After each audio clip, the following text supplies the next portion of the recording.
26. Et lui, il est vraiment petit gabarit.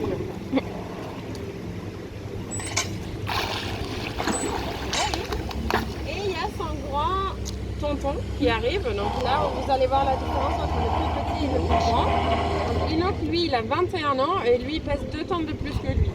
Donc là, vous allez vraiment voir un petit peu la différence entre Orc plus bébé, mais enfant, et Orc adulte.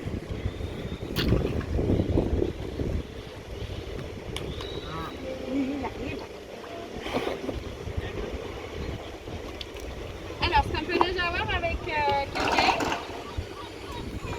on a 48 dents. 48 dents identiques, donc vraiment sont bien calées. Et regardez, ça sert absolument pas à mâcher la nourriture. Donc les orques, les cétacés en général, ils ont ce qu'on appelle 3 estomacs à l'intérieur pour bien digérer la proie en entière. Et ils ne mâchent jamais la proie. Les glaçons, c'est un petit peu une friandise. C'est vraiment quelque chose qui s'aime bien et ça n'a aucune valeur nutritive à part de l'hydratation. C'est que de l'eau. Donc on n'est pas du tout limité. On peut en donner autant qu'on veut, pas de sucre, pas de... absolument rien. Et ils adorent ça. Donc c'est très pratique pour eux parce que leur friandise à eux n'a aucune calorie. Donc ils peuvent en manger autant qu'ils veulent. Alors, vous voyez Monsieur Enoch qui est arrivé. Vas-y, décale-toi un peu à gauche.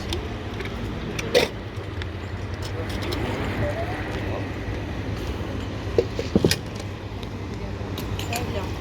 On fait une pause. Ça montre un peu la différence. Allez, c'est parti.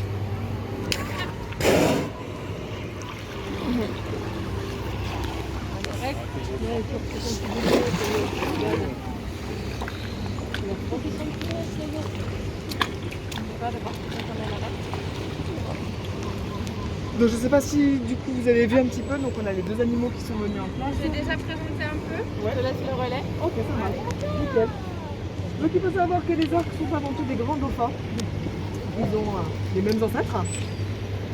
Et qu'ils ont évolué, bien sûr, pareillement, jusqu'à différer à un moment donné durant l'évolution. Donc vous allez avoir caractéristiquement d'un mammifère marin, un nombril, tout comme nous. Vous voyez le petit point noir? Regardez de chaque côté. Le point noir, donc, c'est le nombril de l'animal, tout comme nous. Bien sûr, l'orque, le bébé orque est nourri par le cordon ombilical. Et juste en dessous, vous avez une fente génitale. Donc face à nous, nous avons 2 mâles. Donc à l'intérieur de cette grande fente génitale, vous avez le sexe. Et juste derrière, encore une petite fente, beaucoup plus petite. Donc ça, c'est le cul. Les femelles ont le même. Elles ont le même. Mais il faut savoir que les femelles, contrairement aux mâles, vont avoir 2 petits traits supplémentaires sur les fentes mammaires à côté de cette grande fente génitale. Il faut qu'elle soit à l'intérieur. Autre chose, caractéristique aux mammifères.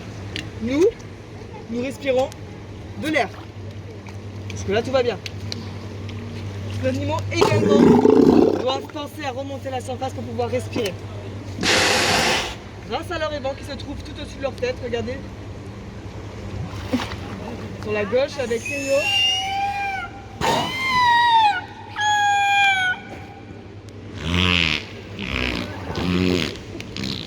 Mais cet évent ne sert pas forcément uniquement à respirer. Il émet aussi également des sons que vous entendez avec Enoch sur votre droite.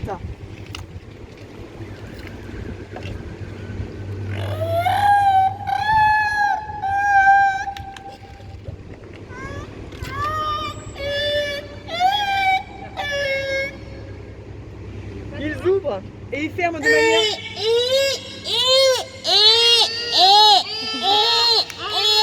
Ils ouvrent et ils ferment de manière volontaire cet évent. C'est pas comme nous, la respiration est un réflexe, on pense pas quand on dort à respirer. Ces animaux-là, eux, doivent penser à respirer pour vraiment monter à la surface et survivre. Donc, à votre avis, est-ce qu'ils peuvent dormir? Jamais. Jamais. Ils ne peuvent jamais s'endormir d'un sommeil profond tout comme nous. On procède des phases de repos. Un hémisphère est en activité, l'autre est en repos, vice versa, jour et nuit.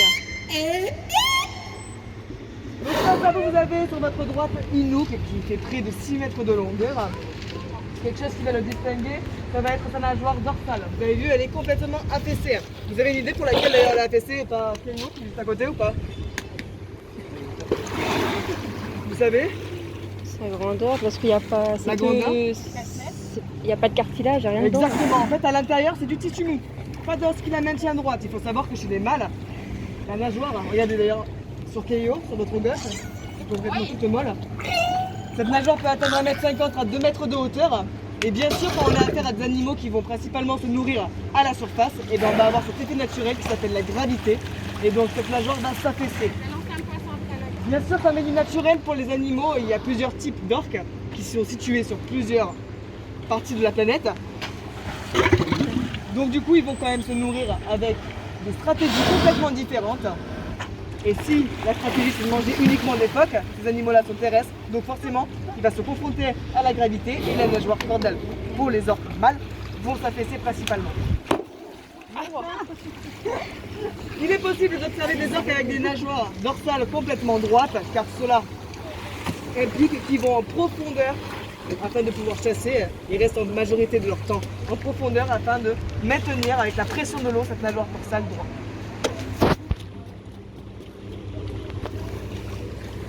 Avez-vous des questions? On en profite. Hein. Quand vous leur passez le jet d'eau, c'est pourquoi en fait? Alors là, en fait, c'est vrai que nous, on a du poisson. Hein. On a une quantité de poisson que le prescrit par le vétérinaire par individu. Par exemple, ils vont manger entre 60 et 100 kg de poisson par jour et par individu. Maintenant, manger c'est bien, mais jouer c'est aussi relativement plus fun.